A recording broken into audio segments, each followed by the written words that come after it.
All right, it's 6 o'clock here on January 26th. Good to see everybody here. We're going to call this Edgefield County Council meeting to order in council chambers. We appreciate everybody being here.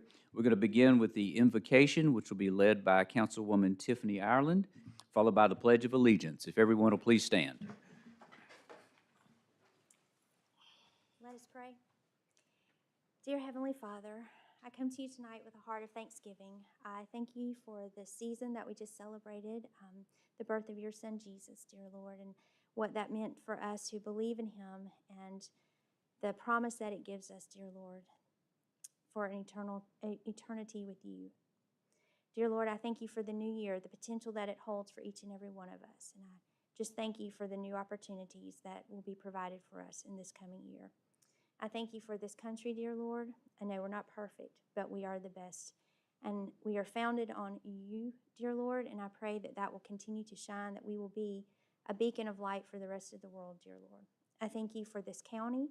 I thank you for these people here tonight, dear Lord.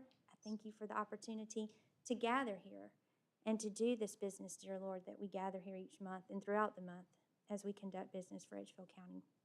I pray for wisdom. I pray for knowledge. I pray for understanding, dear Lord.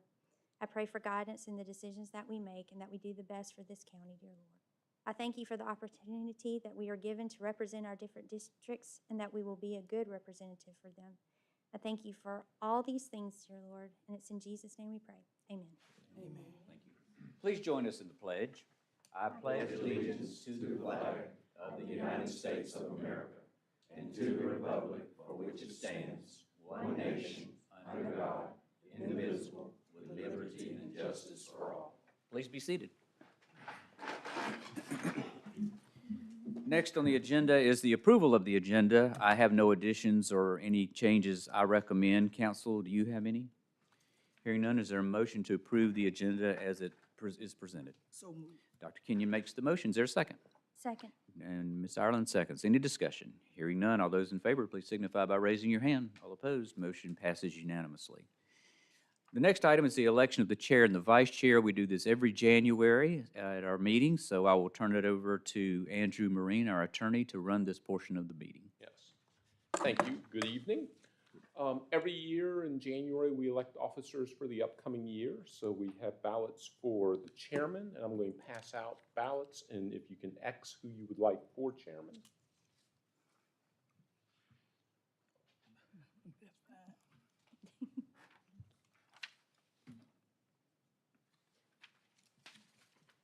And I will collect them when you're through.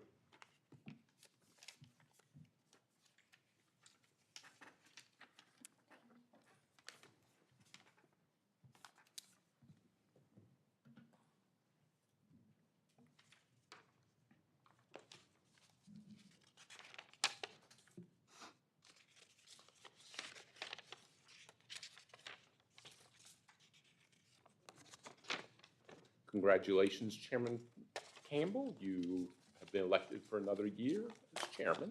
Thank you. Thank you, Council. And now we have the ballots for the vice chairman.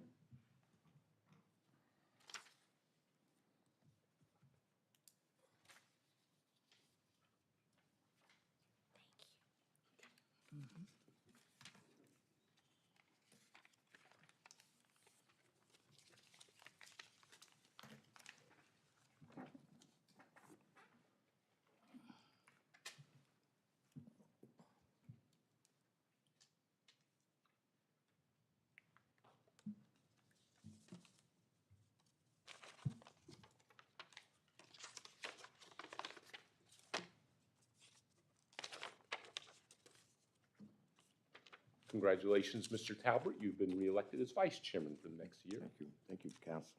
Congratulations for both of you, and best of luck in the year. Thank you, Mr. Marine. Thank you for running that, and appreciate that, Council. Next, we're going to move to special recognition, the Employee of the Quarter, and for that, I'll turn it over to our administrator. Thank you. I'd like to read the Employee of the Quarter submission. It reads, I would like to nominate Investigation Sergeant Zach Strum for Edgefield County's Employee of the Quarter. Sergeant Strum has been a loyal employee to the Sheriff's Office for over 16 years. His career has risen through the ranks during that time. but this year has been exceptional. Sergeant Strum has investigated and closed 4 of the 5 most violent crimes our agency has encountered this year, including the murder on Copeland Circle, attempted murder on Walnut Street, attempted murder on Springs Road, attempted murder on Youngblood Road. Also solved cases such as several criminal sexual conduct, burglaries, and all other crimes associated with violence, and assisted with all major interviews and interrogations. While solving these crimes, Sergeant Strum performed his normal duties that include supervising other staff in their ongoing investigations, court proceedings, investigating new leads involving cold cases, and assisting surrounding agencies with their investigations as well. That's not anything new. This type of effort, professionalism, investigative, and people skills have led to most of our major case closures since taking office in 2021.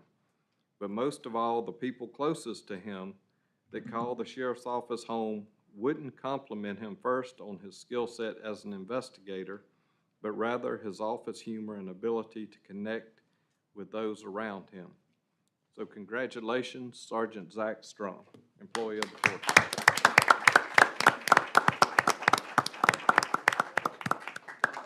Please come up with your family and council. Let's head down.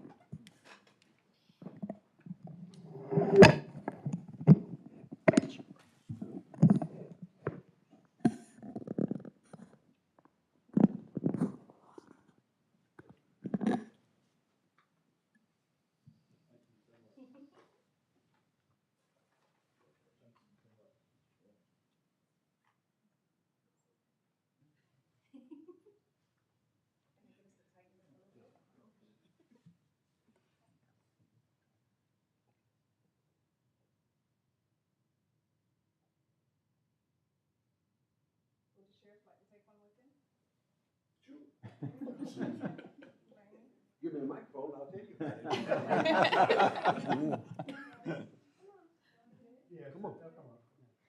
Come on. Come on, Jake. Come on, Joey. Jake. Get right here. Lock me in. I won't make you look too good. Thank you.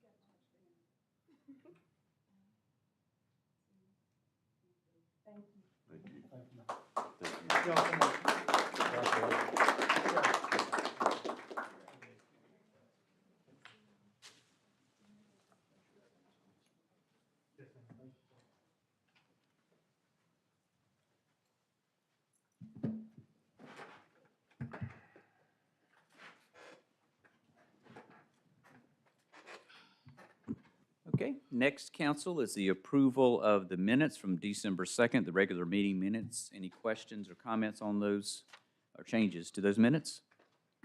Hearing none, is there a motion to approve them? So moved. Second. All right, Mr. Moody makes the motion, Mr. Talbot seconds. Any discussion? Hearing none, all those in favor, please signify by raising your hand. All opposed, motion passes unanimously. Next, as we have every year, our guest speaker will be Grant Davis, who's going to give us a presentation on the audit. So we look forward to seeing Grant every year and look forward to hearing from him. Mr. Chairman, members of council, thank you for having me here to go over the results of our audit of Edgefield County for its fiscal year ended June 30, 2025. We've issued ultimately a couple of documents, as you've probably become accustomed to. One is the annual comprehensive financial report, which is your financial statements and our opinion thereon. And the second is a document we call our auditor's discussion analysis document. And the purpose of that document, the second one, is to provide you a little bit of information about who we are as a firm, our governmental practice, to give you an overview of the financial statements, including our opinion, some brief financial statement highlights, some charts, which may or may not be helpful. I hope they are. And then some communications that are required as a part of our professional standards. At the conclusion of an audit, we're required to communicate certain things to you all, and I'll mention a few of those. But again, they're memorialized within this auditor's discussion analysis document for you to read.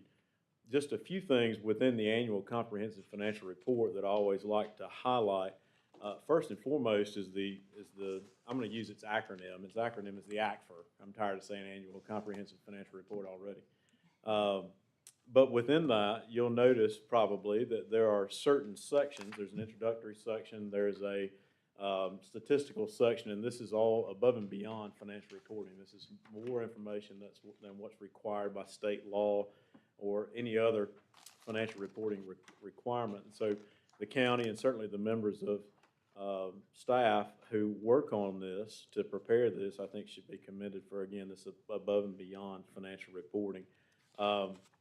If you kind of flip through the document immediately after the introductory section on the page number 1, it's really not the first page, but that first page right after the introductory section, you'll find our opinion on the financial statements. It goes on for about 3 pages, but we've ultimately issued an unmodified opinion on the county's financial statements, and you may have heard me say this in the past, but unmodified is really not glamorous language, but it's really the only acceptable result in financial statement audit. So again, a clean opinion, an unmodified opinion on the county's financial statements, which is exactly what you would want. Immediately after our opinion that begins on page number 5 and goes on for about 7 or 8 pages is management's discussion and analysis. And, you know, I always suggest if you were to read one section out of this entire document, it would be this section for the simple fact that it provides discussion and analysis as to, you know, why did your revenues increase? Why did your expenditures increase? So forth and so on. And I won't go through it more than that other than just to refer that to you. Before I get to some of the financial statement highlights, I do want to mention just a few things, including some of those required communications that I mentioned to you all. The highlights of those are things to the effect that we didn't have any disagreements with management in conducting the audit, which is essential in the process, but those things can happen. I'm happy to say that they did not throughout our audit. We didn't encounter any significant difficulties in conducting the audit.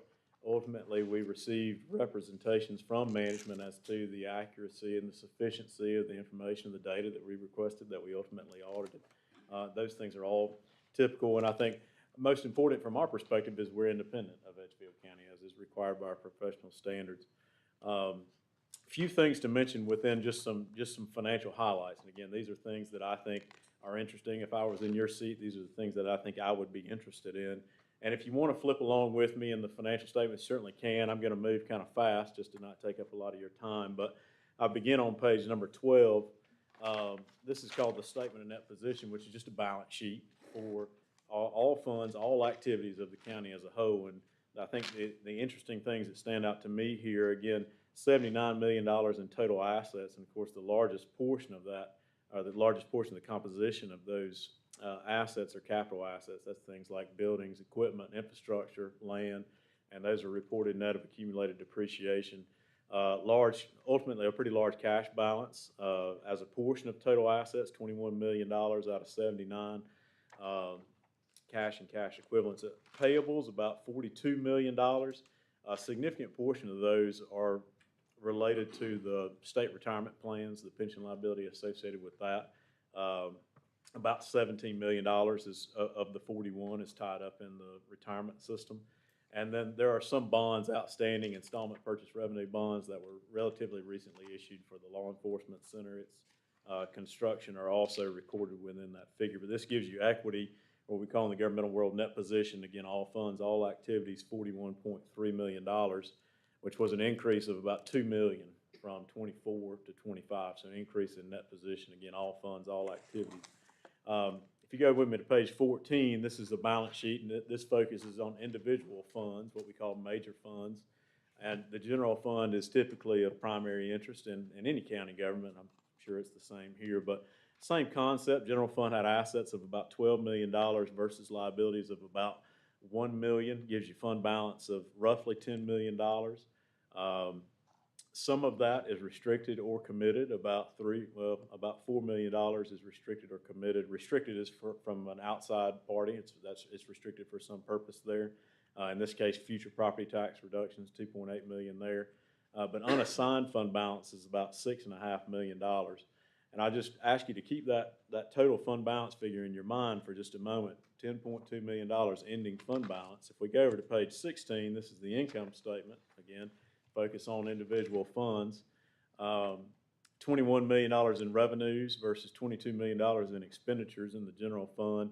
some other inflows and outflows in the forms of transfers between funds, things like that, give us a decrease in the general fund's fund balance of about $850,000 from 24 to 25 to a total of 10.2 million. Now that expenditure total I mentioned here of $22 million, if we just simply divide that by 12 months, general fund is basically, our general fund did basically spend about $1.9 million a month in fiscal year 25. And if we look at that again as a function of that fund balance total, that $10.2 million in fund balance, that gives you about 5.5 months of fund balance on hand. And what that's saying is basically if the general fund didn't take in another dollar after June 30, 2025, that it could operate at these spending levels for about 5.5 months. So just hopefully some flavor there to the fund balance figure. Beyond that, the footnotes go on for what seems like forever. Not a lot has changed ultimately in the format of the footnotes, the disclosures that is. Certainly numbers have changed, dates have changed, but for the most part, these are all relatively similar to what they have been in the past. The last thing that I'll mention to you, we had a couple of recommendations throughout the audit as it relates to the accounting of certain payables and certain receivables and recording those.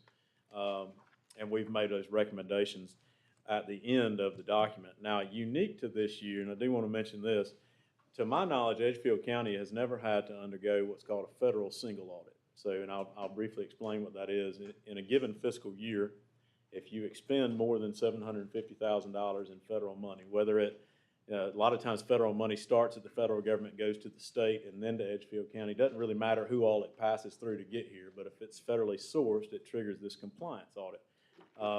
This is the first time, again, that Edgefield County's had to undergo one of these, and I'm happy to say that you got an unmodified opinion on it.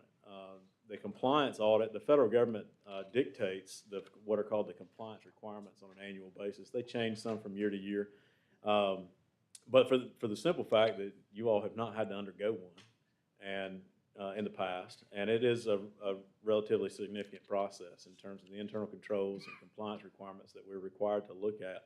And to come out on the other side with no findings as it relates to federal awards, internal control deficiencies, that is, no instances of noncompliance as it relates to federal awards, I think is something important to highlight. And again, those involved on staff who are reporting and keeping track of these federal monies certainly should be commended for getting out on the other side of that without having any issues.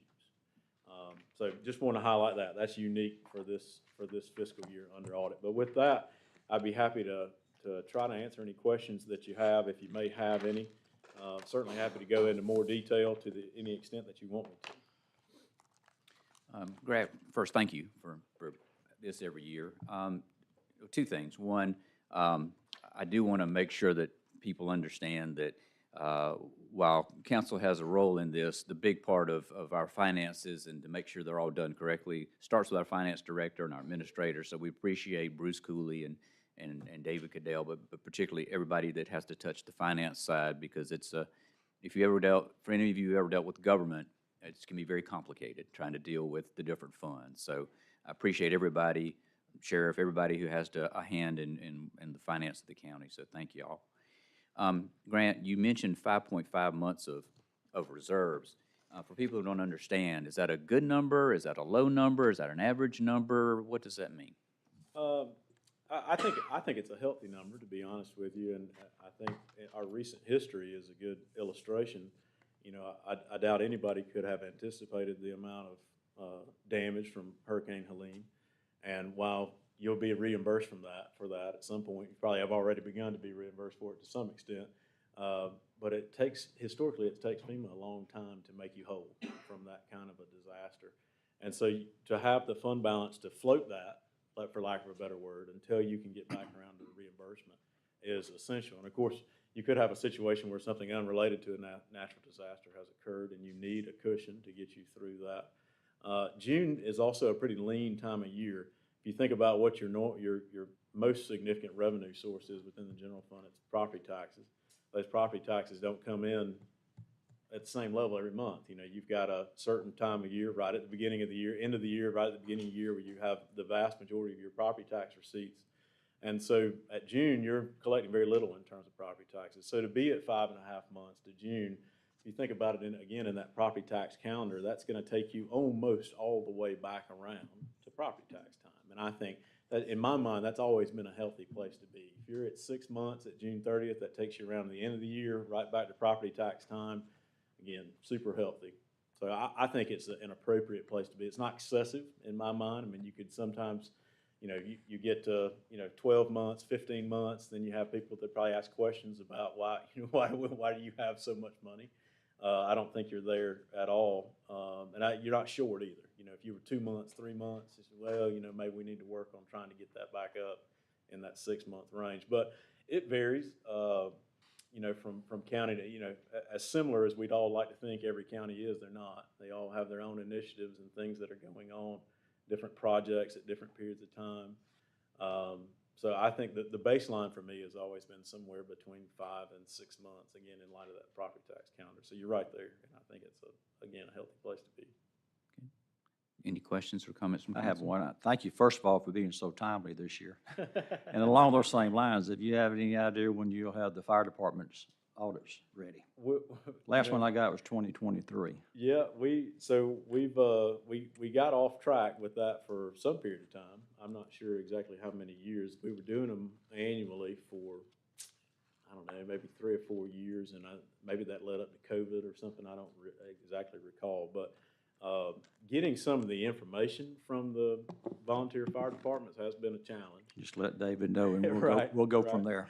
Right, but yeah, no, we've got the capacity to work on them at any time. Okay. And I'll certainly, we'll reach out to David and Bruce and start coordinating that. Appreciate effort. it. Yes, sir.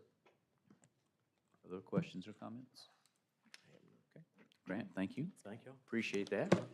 Happy New Year. And to you. And for council, we need to legally approve this as information. So is there a motion to accept the audit results as information? So moved, Mr. Chairman. Mr. Talbot makes the motion. Is there a second? Second. And Dr. Kenyon seconds. Any discussion? Hearing none, all those in favor, please signify by raising your hand. All opposed? Motion passes unanimously. Next is our public comment period number 1 for agenda items only. I'll ask the clerk, do we have anybody signed up for the first public comment period? Yes. Okay. While she's bringing that list to me, I will explain to everybody that if you see in front of my nameplate, you'll see a clock. It's a 5-minute clock. It will count down your 5 minutes that you have, and it will make a loud beep at 5 minutes. And the clerk may warn you at 4 minutes if that helps you. So you do have a time limit. Okay. All right. Kevin Pethick? You signed up for number 4, item 4, new business?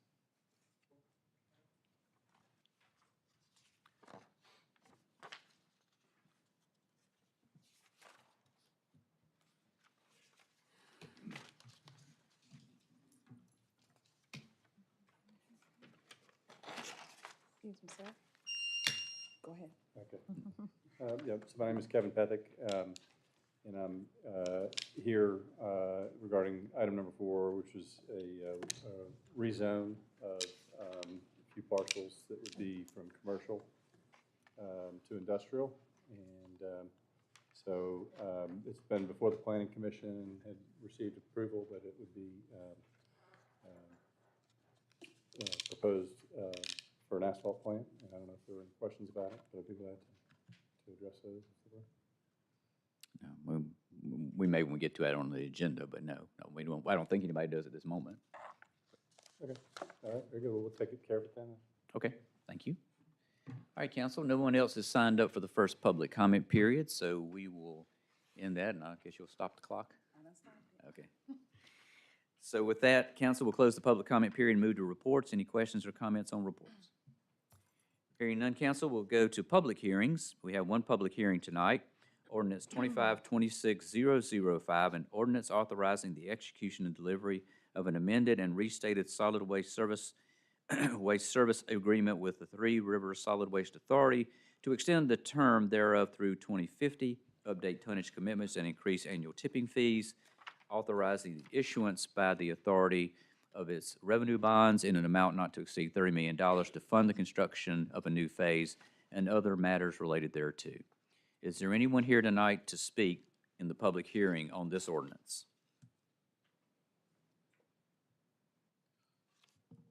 Okay, council hearing none, then I will close the public hearing and we will move to old business. Old business number one, I'm not going to read it again. It's the exact same thing I just read for the public hearing.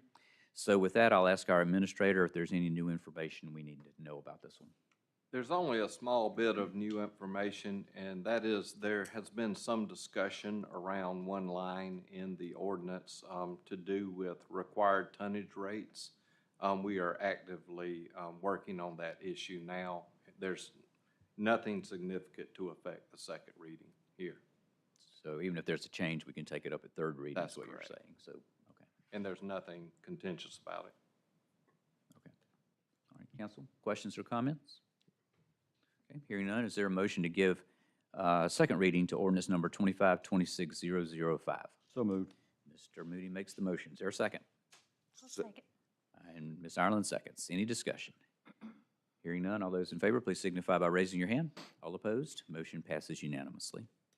Now we're down to new business. Number one, consideration of approval of Resolution 2526-0008, a resolution recognizing the 2025 Class AA football state champions, the Strom-Thurmond High School Rebels.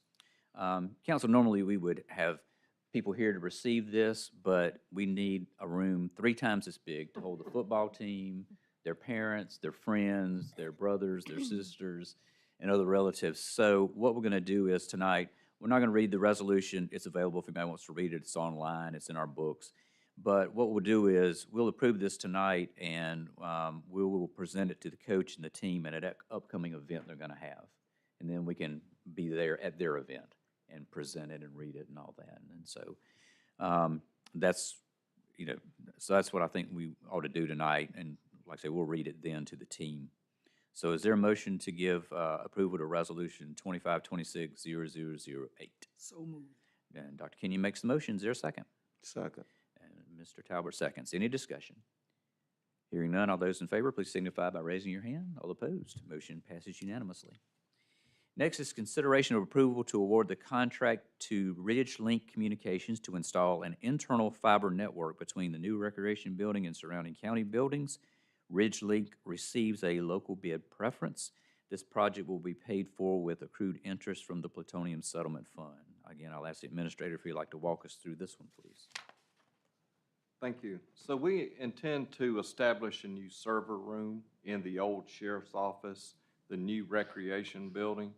And to do that, we need to install internal fiber from that building out to the buildings around it. And what that means is fiber that's owned by us. So we don't have to depend on another provider for that. So the quotes here are for the actual fiber installation. And as you consider the local vendor preference, Ridge Link is the winning bidder. They are based in Johnston. And staff recommend that this bid be approved as the project will enhance our security and even more importantly, I think the reliability of our internet service out to our buildings. If you know anything about our old IT infrastructure, several companies have been involved in it. There's old equipment that needs to be replaced, and essentially there's a spider web of cables that people have difficulty knowing where they all go. So we want to start this anew and make it better. That's all. Questions or comments from council? Did David, did you mention Ridge Link? Did we ever use them for anything else than? So we haven't ever installed fiber ourselves in the county. Okay. We use lit fiber or fiber that runs internet across it that other, like AT&T, et cetera, would use. So we've never had any of our own fiber, what's called dark fiber. It exists. The only people that's on it is us. So we've never had that in the past. It's vastly more secure, of course, because a hacker can't just get onto our fiber. So no, we've never used it before because we've never installed fiber of this type. Everything that we've done in the past is just installing, data cable in buildings, et cetera, and we've had many companies do that over the years, but this will be the first time we've gone into actual fiber. I will add that this will allow us to put the servers into a building that will have generated power, so that you have an instant like Helene, then we will have power to that building. We won't be running all those cords this time. That's right, that's right. Okay. Other questions or comments from council? Okay. Hearing none, is there a motion to award the bid to Ridgelink Communications? So moved, Mr. Chairman. Mr. Talbot makes the motion. Is there a second? Second. Mr. Moody seconds. Any discussion? Hearing none, all those in favor, please signify by raising your hand. All opposed? Motion passes unanimously. Next, under new business, number 3, consideration of approval to designate the parking lot across from the Recreation Office as public parking and provide a paved walking surface on the old railroad bed between Jeter and Penn Streets, providing connectivity to sidewalks. The approximate cost of the improvement will be $30,000, and labor will be provided by Roads and Bridges Department. Again, I'll ask the administrator if he'd like to tell us a little bit about this one. Thank you. Well, it should come to no surprise to any of you that on court days, we need a lot more parking in Edgefield, and we also need to get some of that parking off of the town square, just as a benefit to the businesses there. And as some of the shuttered buildings in Edgefield are redeveloped, as you all know, the hotel's being developed now, and it's a fairly large project, but it has a fairly small parking area. So we feel like this large parking lot across from the rec building can fulfill that need. Now, we know that it is a little distance from some of the businesses, but it is quick access to court. So what we would like to do is simply improve the existing parking lot, and that's very inexpensive. What we're asking you to do is to allow us to designate this as official public parking, so we can put wayfinding signs and large, public parking signs on Jeter, on Penn Street to actually start directing the public to it. We would put it on a maintenance program, make sure all the leaves are off of it, the lines are painted. And as part of this, we own the rail bed that goes right behind the back curb of the parking lot. If you build a parking lot, you need to have pedestrian access to sidewalk, and in particular, the sidewalk on Penn Street. So one way to do it would be to run sidewalk up Railroad, and that's very difficult to do. But we own the actual railroad bed behind the parking lot, so we can connect to Penn and to Jeter with a paved trail that touches the entire parking lot. So one could step out of their vehicle, step onto the walking trail, and go to the sidewalk. Another benefit of that is we have a lot of pedestrian foot traffic on a day-to-day basis cutting through Railroad Avenue. So people are walking on the shoulder of the road, in the middle of the road, going through there, and this would detour all of that traffic onto a paved walking surface. One question that I had is, assuming we pass this, when would the project start and how long would it take to do? We could begin the parking lot improvements next week. We would paint the lines in-house. We would clean the parking lot in-house, and our Roads and Bridges Department would go ahead and begin clearing the trees that are overhanging where the trail would be. Of course, prime paving time is when the temperatures warm up, so that would be later in the spring to actually pave it. Questions or comments from council? The fenced area is going to be tore down and paved also? That is correct. Or at the very least, the fenced area is going to be torn down. I believe that we wanted to. There's a ditch that goes. Right, in between the two. So we have to pipe that and put in a culvert. So we still got some measuring to do for leveling all that out. But yes, the current plan is to remove that and just make it one really long parking lot. We just have to control the stormwater first, and some of the the water coming off of the road goes across that lot right now, but I think we could direct it into a storm drain when we pipe the ditch. And again, all that work can be done in-house. We have the expertise and the materials. Other questions or comments from council? Okay, hearing none, is there a motion to approve this project as has been presented? So moved. Mr. Moody makes the motion. Is there a second? Second. Mr. Talbert seconds. Any discussion? Hearing none, all those in favor, please signify by raising your hand. All opposed, motion passes unanimously. Item number 4 under new business, consideration of approval of first reading of ordinance 26006 and ordinance to amend the official zoning map of Edgefield County, South Carolina by rezoning tax map parcels 174-0000071-000, 174-0000072-000, and 174-0000040-000 from general commercial to industrial. I'll ask the administrator to give us that explanation, please. Thank you. The Planning Commission received an application to rezone these 3 parcels on Greenhouse Road from general commercial to industrial. After the public hearing, the Planning Commission voted to recommend to council to approve the request.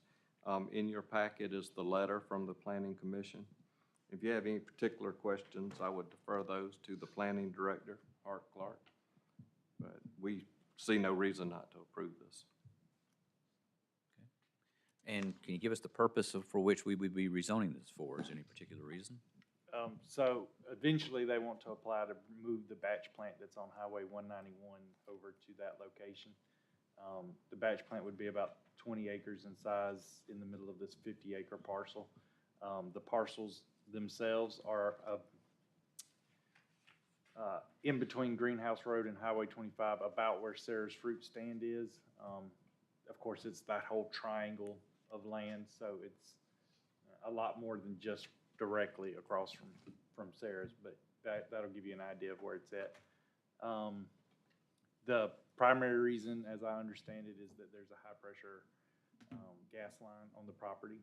At their current site, they have to use a type of diesel fuel that is smelly and not very environmentally friendly and causes them issues and expenses. And they're going to be able to switch from that to the natural gas, which is preferable for them and for everybody else.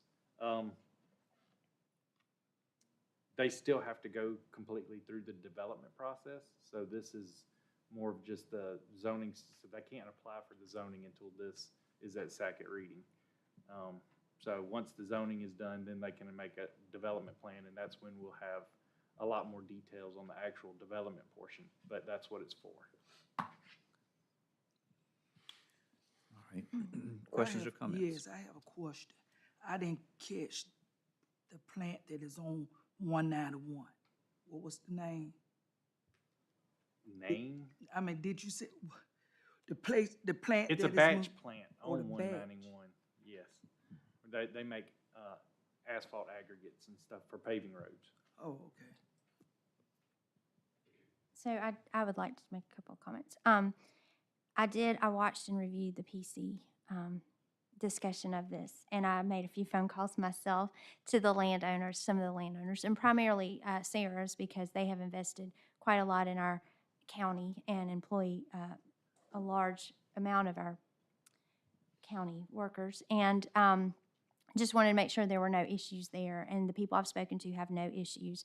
I understand that the plan is to run as much traffic out away from them, especially during their peak hours of operation. So that'll be what y'all will, that is the plan, and you will run it out.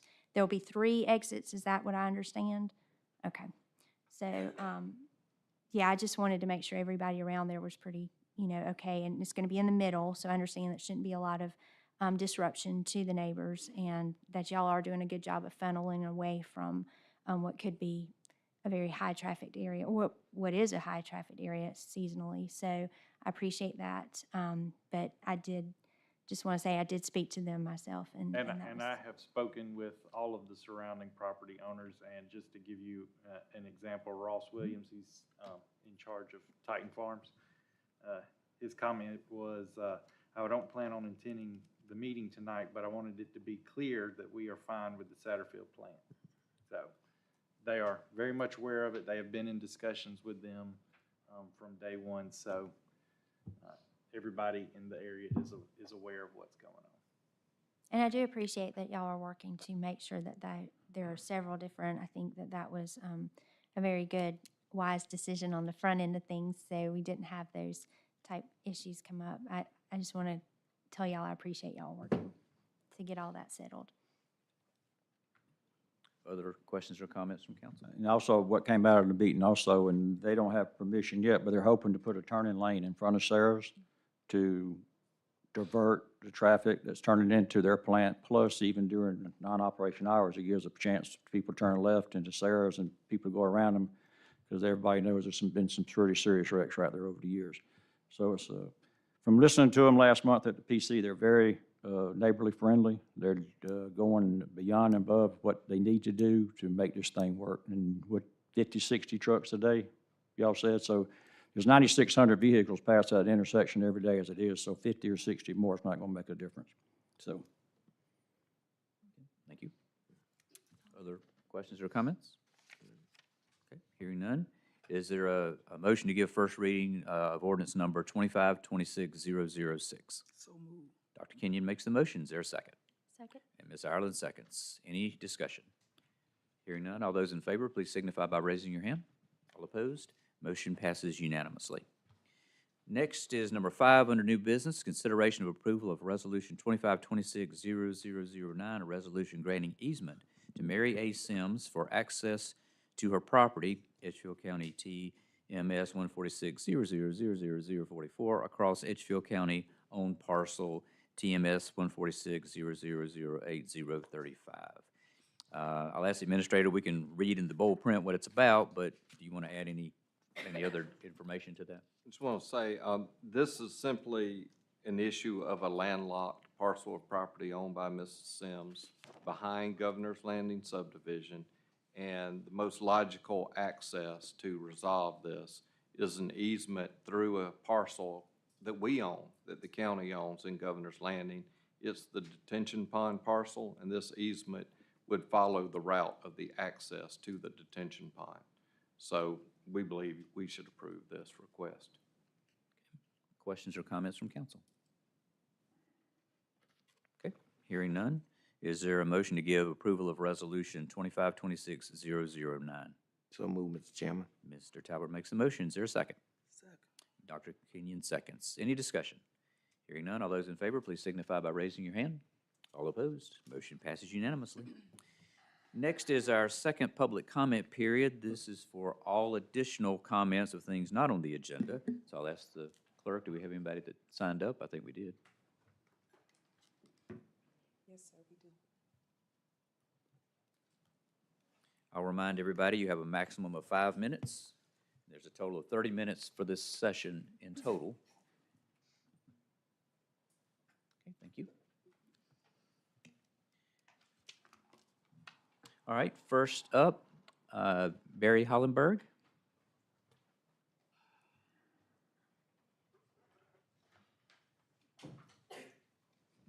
Good evening. Good evening. Sorry about that. Less than a month ago, I underwent my first cancer surgery, and I'm scheduled for a second surgery day after tomorrow, and a third one in mid-February, and a fourth at a date yet to be determined. Under normal circumstances, I would be home resting and preparing. Instead, I am compelled to speak because I'm increasingly concerned and exhausted by what appears to be a pattern of dismissal by Edgefield County government officials towards legitimate citizen concerns. Residents who come before this council seeking clarity, transparency, and basic engagement should not be treated as an inconvenience or ignored altogether.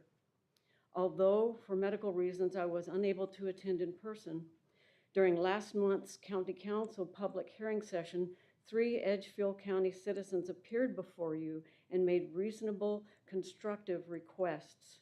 Number 1, that the county provide clear guidance on how citizens are expected to engage with the newly revised Edgefield County Land Development Ordinance procedures. Number 2, that the county council publicly articulate its goals and priority for 2026, particularly given that neighboring Aiken County has already published theirs.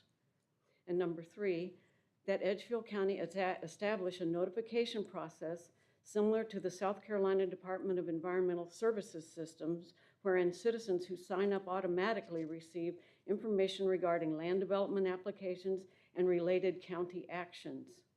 Absent such a process, individual citizens will be left with no option but to submit recurring FOIA requests on a weekly or monthly basis simply to stay informed. To date, these questions and requests remain unanswered. I would appreciate hearing today whether this council has any intention of responding to these matters. In addition, I reiterate multiple prior requests regarding town hall meetings. Meaningful two-way communication between elected officials and the citizens they represent is fundamental to democratic governance. We strongly encourage each council member to hold individual town hall meetings and to assure that the date, time, and location are publicly posted on the Edgefield County website and recorded or live streamed via YouTube.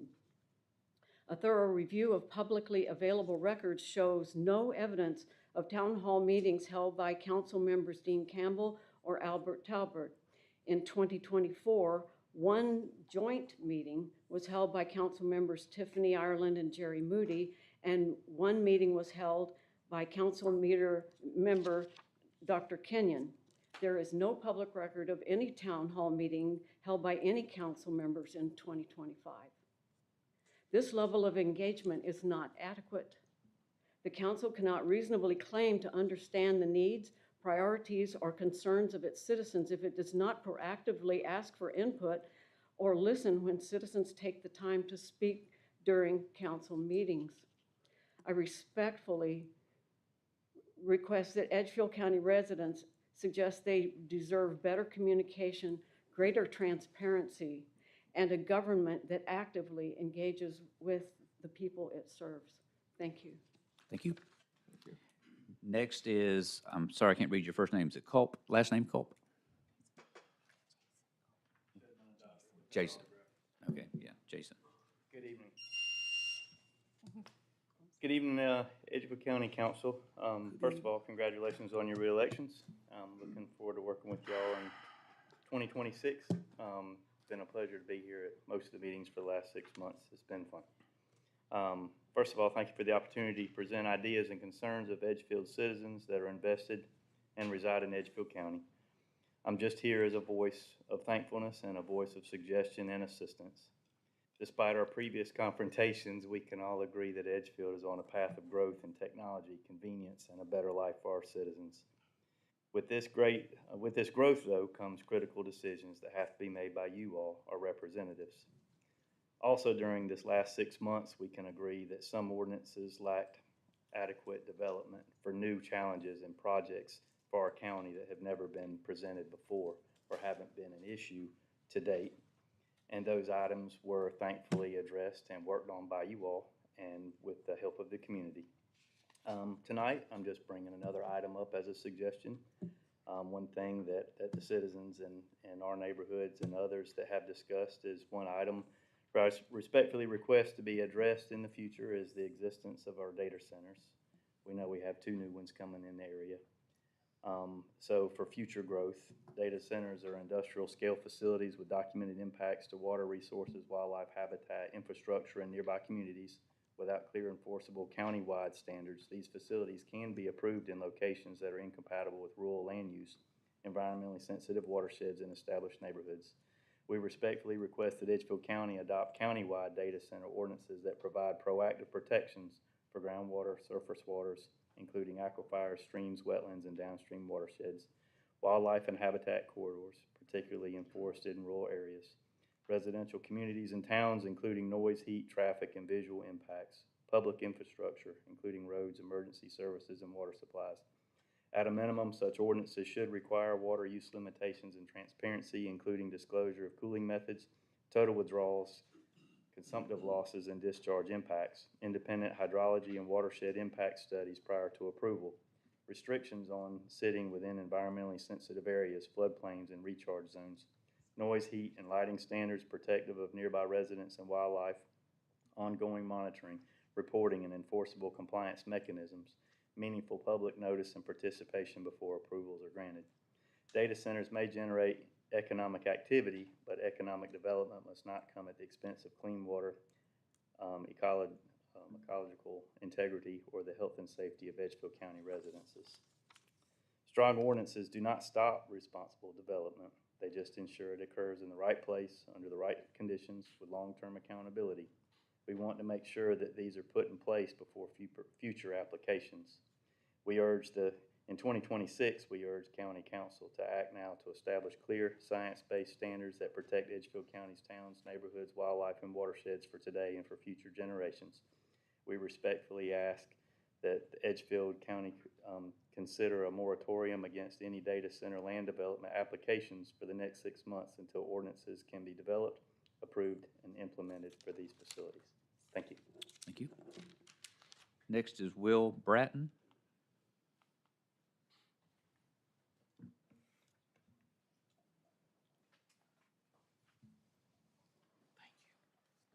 Thank you, sir.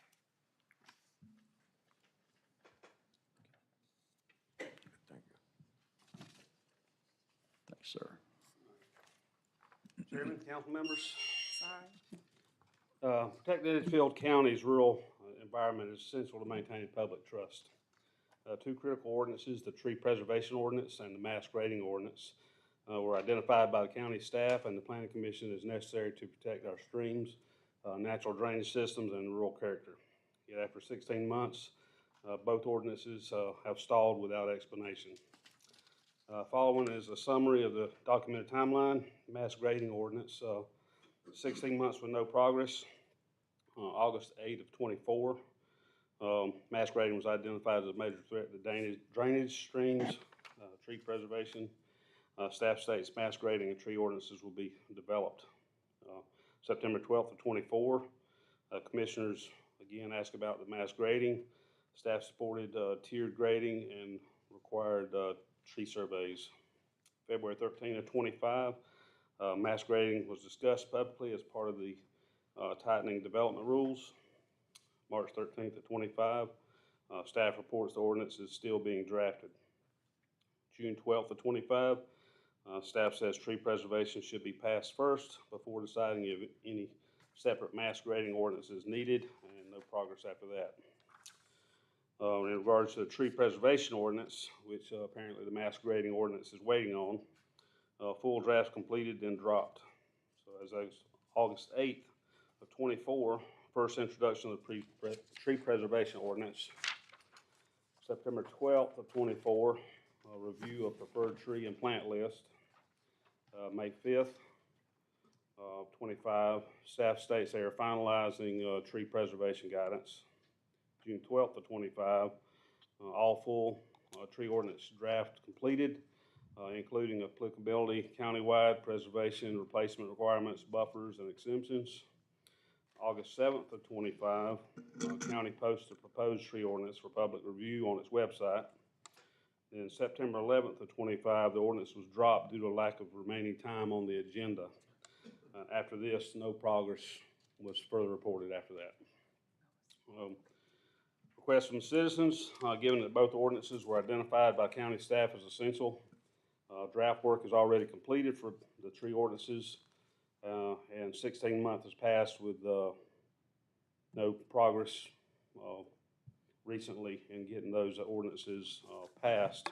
We respectfully request that council direct staff to provide a full public report on the status, delays, and the next steps for both of these ordinances to be forwarded towards the approval process in January of 2026. Transparency and timely updates on these environmental protections are essential for maintaining community trust and safeguards in Edgefield County's natural resources. I thank you guys very much for your time, and I look forward to future meetings and future progress on these ordinances. Thank you. Thank you. The last speaker is Susan, I'm going to probably mispronounce your last name, Lamb? Oh,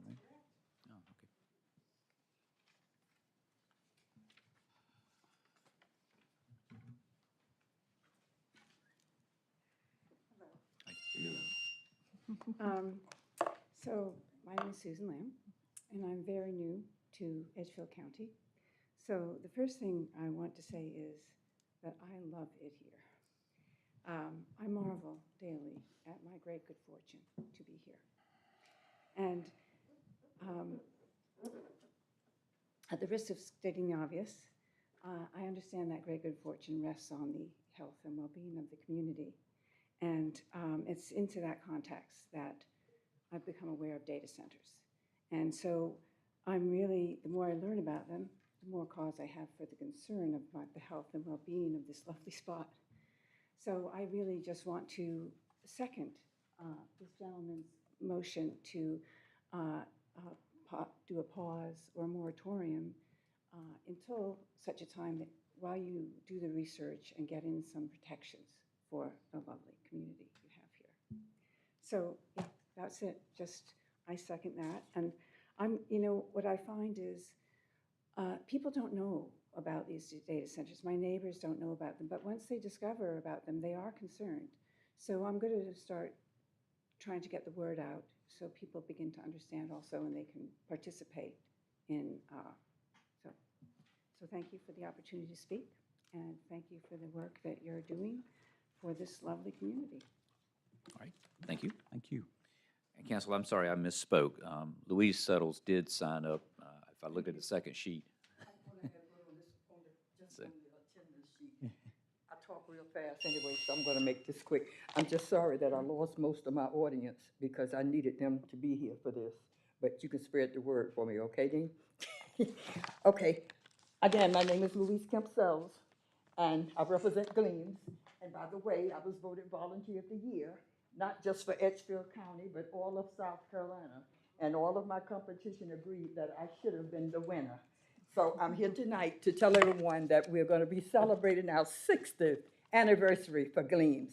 October the 8th, it's going to be at Newberry College at 6 o'clock. There will be dinner, entertainment. I'll probably do something myself too to entertain you guys, not. And other special dignitaries. I'm working on a few of the high ups starting. I'm going to call Shane Massey. I'm going to even make a couple of calls to DC because this is all about Head Start and our future kids. Here, I'm here to invite everyone to attend. And I'm also here especially to ask council to host a table of 8 for $500. And each board member is to ask their council. So that's why I'm here to ask my council. Now, that's October the 8th at 6 o'clock, Newberry College. And since I'm my neighborhood activist, I don't have anything for you direct, Chef Olin. But I just want to say this. Last night, I was leaving from down to the rehab visiting ex-Chief McBride's, and I had reported this when I first moved back here, right there on 191 where you turn to go into Shaw's Creek Church or Waldorf Academy. It's no light there. And at 8 o'clock, you don't know where you're turning. And it's been several mishaps. Everybody don't have a big mouth, they just come to me, but they don't go to the right persons. That's why I'm here. And you're listening, Chief Rowland, right? Yeah, just when you go down. You mean 121? I'm assuming you meant. What did I say, 191? I kept hearing so much about 191 with the other stuff, so yeah, I meant 121, yeah. You turn there and go up to Shaw's Creek Church, Waldorf Academy, and it takes you back out to 23? Yeah. Woodyard Road. There you go. Yeah, you're absolutely right. So please, get on it because, and by the way, please keep praying for Chief Bryant. Thank you, guys. Now I can go home. I got an executive meeting in the morning, so I had to get this in. So I'm sorry I was a little out of place, but I know I'm forgiven. And congrats to you guys, and keep up the good work, okay? I don't get here too often, but when I get here, I'm here for a reason. So keep up the good work. And I'm critiquing all of you, okay? Thank you. All right, now that ends the public comment period, council, and we'll move to reports from county council members. Does anyone have a report? I've got a couple of comments, and both of them deal with public safety. Starting yesterday, Meriwether Fire Department went on a 12-hour paid shift. They've been doing on a 8-hour shift with 2 men for the last several years, but yesterday added 4 more hours Monday through Friday at Station 3 on Murrah Road, and this is no extra expense to the taxpayers. This money has come from their budget. Along with those lines, January 1st, we added our 4th ambulance on the south end of the county at EMS at County Line Fire Department. It runs a 12-hour shift, 8 to 8. So those are 2 things that are happening. And to answer the comment about us not having a town hall meeting in 2025, myself, Ms. Ireland, Sheriff Rowland, Mr. Cadell, Doc Clark, Senator Massey, and Representative Hickson, we held one in March of 2025 at Sweetwater Community Center, and we will hold another one this March at the same place, probably the first Monday of March if we can get all our calendars together. So that's all I have. Yes, I have a few things here. Just, yes, reiterating, I was going, we did too, hold on. I was there. But I just wanted to also respond to the data center information. I've already spoken with David, and we have had lengthy discussions about this several months ago. Well, I guess a month or 2 ago, we started our initial conversations about this, and he is working with Doc, and they are getting, as I understand it, something to bring for us. So they are on this. We are working on this behind the scenes. It just hasn't come forward yet because it's not all together, but we are all aware of that. They are working. We had some really good discussions. I learned some stuff that I didn't know about them, and David had a lot of knowledge about it, so was able to share some details with me, and so I feel very confident in what they'll be bringing to us and look forward to having the input from y'all once we get it together as well. So I wanted to put that. Also wanted to congratulate Miss Louise Kemp Settles on her recognition. She's gone already and she jumped the gun on me, but but we appreciate what she does and thank her for that. And I want to also take the opportunity to thank DOT because I've been on them like white on rice lately, so I guess I should applaud them again, thank them for the work they've been doing on 23. They weren't supposed to do that until this year, late in the year, and they got on that, and we've almost finished that project. I think it's still a little bit still left to do, so I did want to give DOT a shout out for that. And one last thing, I did want to, because it was brought up, the tree preservation. I thought that PC had adopted something. Was that, where were we with that? They did recommend something, and it should be coming to us then, correct? And It's when, on the February agenda. in the February, Yes. okay. I thought I'd remembered them, they had recommended something to come to us. Okay, that's, just wanted to clarify that. Thank you. I would like to say, Happy New Year to each and every one. I would like to also thank Sheriff Rowland and his deputies out in our area, up in the north side. We noticed that there's been a lot of deputies controlling that area. And we did like to say, we definitely appreciate that. Our hat is off to y'all because you all have a great job to do. And continue to keep up the good work. If you need me, just give me a call, and I definitely appreciate that. Yeah, I know you will. I want to provide a brief update on the status of our CTC funds and related transportation projects. The CTC regular funds, after accounting for all committed funds, we currently have about $3 million available in regular CTC funds. We are also forecasting an additional $1.8 million for the 25-26 period.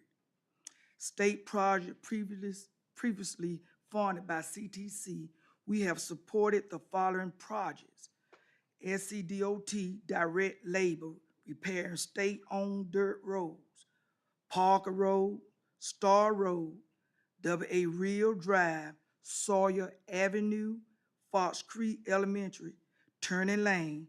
Total committed for these state projects was $1,857,4902.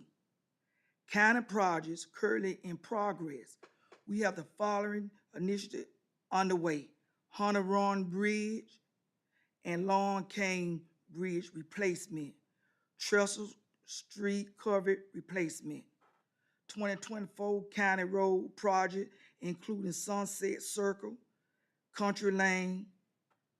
It just, would you say shaves? Chevy's, okay. Creek Court, Spearhead Court, Land End Court, Campfire Court, and Big Branch Court. Total committed for these county projects was $2,424,460. FEMA Bridge and Road Reimbursement Projects. Due to the central federal government shutdown, all pending FEMA projects remain on hold. Once operation resumed, we anticipate reimbursement as follows.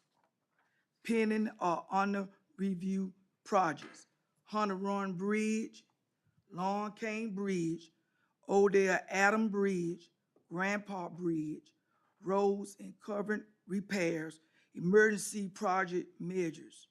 Expected FEMA reimbursement 75%, which is $1,557,462.45. Already obligated projects would be Cross Creek Bridge, Piney Grove Bridge, and Betty's Park. Expect FEMA reimbursement $2,030,993.50. As a reminder, the state will reimburse the county for the remaining 25% share once invoices are submitted and processed. This position us well to continue addressing critical infrastructure needs across the county as additional funding becomes available and federal reviews resume. Thank you for your attention on the CTC funds, which is the County Transportation Committee. Thank you. Anything else you like to ask about the CTC fund? If I can't answer, Doc can help me out. Thanks Thank to Jenny you. Wall for all those meticulous records that got that FEMA reimbursement, because that was a lot of stuff she had to keep records. Yes. And yes, and Yes. if we had not done, there were a lot of municipalities that didn't keep the good records, and I mean, we are very fortunate that we had those well-kept records and we are getting reimbursed so quickly, so. Thank you, Jack. All right, if there are no other reports from council, I'll turn it over to the county administrator for his report. Thank you. Wanted to give an update on the EMT school. I spoke about it during the last meeting. So our EMS department is having their own training program for EMTs where the students would be employed to do work 24 hours a week and be in class 16 hours a week with our instructors. So that has been listed on the county jobs page. It's been listed on the EMS Facebook page. We're looking for 6 applicants, and in the first couple of days, we got 4. So we are very excited about that. That's part of council's initiative to expand EMS and expand 24/7 ambulance coverage for a 4th ambulance. Well, we need employees to do that, so we're going to try to train them in-house. The convenience center buildings, we elected to purchase 4 buildings this year to replace dilapidated buildings at 4 of our convenience sites. And the 4th building was delivered to the convenience site on Restmaster Lane this week. And it will be complete probably mid-next week. And the attendants, if you go out there and ask them about the building, they're very happy about that. We probably waited way too long to do this, but they're very nice, and they have good bathrooms, good heat and air, and they deserve that. We hope council will support doing 4 more this budget year. I would like to say that the Planning Commission does have an email list where the public can receive updates on projects and actions by the Planning Commission. So it's not fair to say that the public's not notified about what's going on. You can join the email list and just as you can with council, you get all of our agenda items, you get our exhibits, so the public can easily be notified about upcoming projects through the Planning Commission. The tree preservation ordinance is going to be on the agenda in February. We have had a living tree species list, and by that I mean the Forestry Commission and Clemson Extension has recently put several species on the no-grow list, sort of a ban list for South Carolina. And we wanted to make really sure that the trees and the shrubs that we were recommending aren't on a prohibited list by another agency in South Carolina. I will also say that the reason a tree preservation ordinance precedes a mass grading ordinance is because it's often done in lieu of a mass grading ordinance. If you can't cut all the trees, if you have to maintain the buffers, that removes much of the need for a mass grading ordinance. So many jurisdictions try to work this with a tree preservation ordinance first, and that's just in staff discussions, that is the tack that we wanted to take here, is to try the tree preservation ordinance, which has a fairly significant buffer requirement, and see if that can't fit the bill first. And I believe our ordinance is pretty good, and I believe it will, but we're certainly open to coming back and adding mass grading language to it or doing a separate ordinance. And that's all I have. Questions or comments for the administrator? I have one question there, Mr. Davis. You made mention about the buildings up, but coming from the senior citizen for the cycling centers. You said before be placed, so I was just wondering about 378 up there. They buildings from there, but one of those four will be included to that site up on 378. Councilman Talbert, I will be asking you to approve funds to do that this budget year in March. when I In come March, here. okay. We would, yes, there are four remaining that need to be done. We got the four worst ones done Okay, first. And I'm going to put in the budget to do the additional four. Okay. And hope y'all support it. Right. I was just wondering what 378 will be in that, one of them. It It's will just- be, that will finish it out. That Okay, will finish it out. Okay. Yes, sir. And I have two quick things, if you don't mind. Regarding the four that we put in, how long what lifespan do we think we'll get out of those? Yeah, maybe 20 years, Okay. I would guess. I mean, they're really well built and, you know, nothing against our roads and bridges department who built the original ones, but these are probably built a little better. Okay.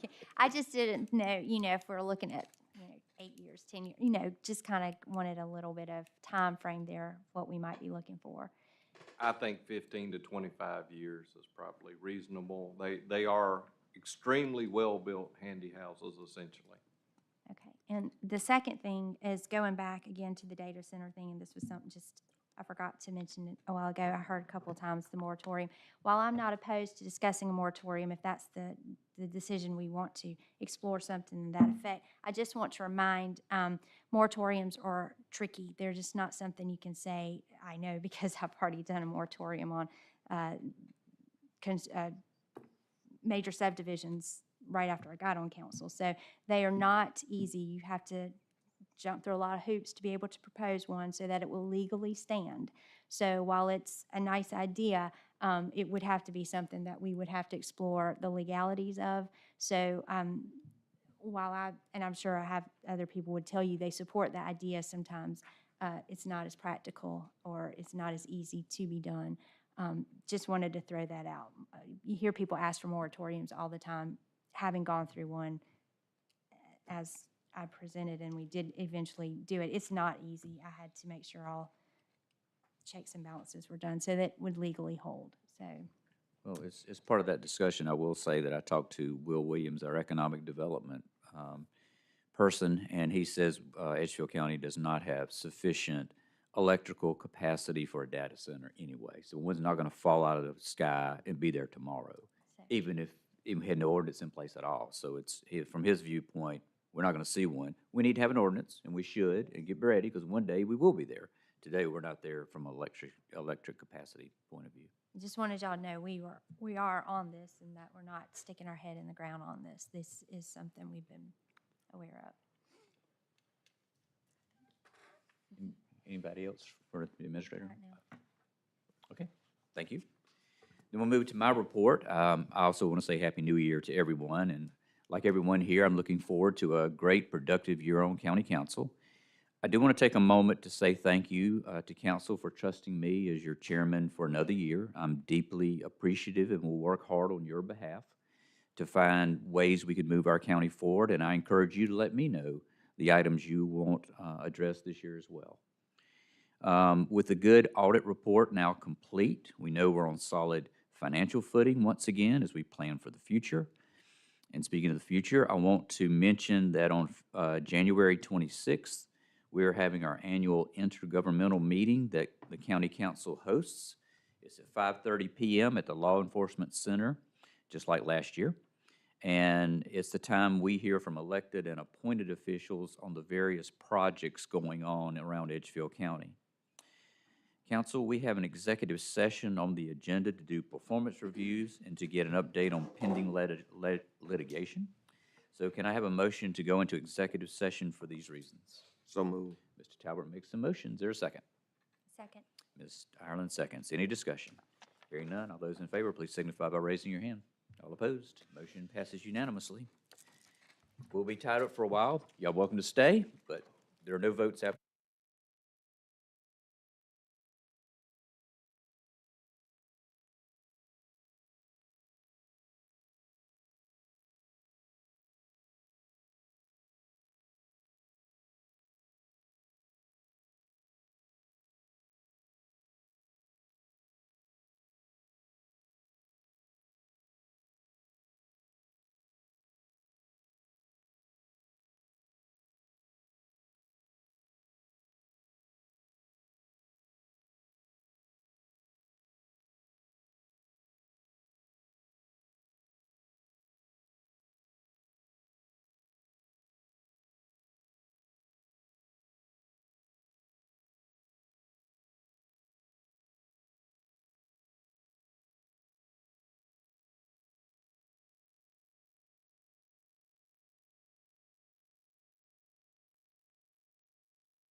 Oh, me. Can't believe it, 9:30. Oh, we're back live? Okay, council, we have reconvened, which means I need a motion from someone to allow us to come back into public session. So move. Okay, Mr. Talbot makes the motion and. I'll second it. And Ms. Ireland seconds.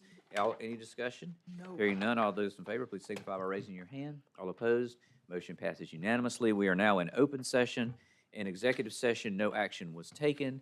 There is no further business on the agenda, council, so I would entertain a motion to adjourn. So moved. Dr. Kenyon makes the motion, and I think Ms. Ireland seconded. Any discussion? Hearing none, all No. those in favor, please signify by raising your hand. All opposed, motion passes unanimously. Thank y'all for putting in a late night tonight. Wow. As we all are undoing our binders. I know, right? So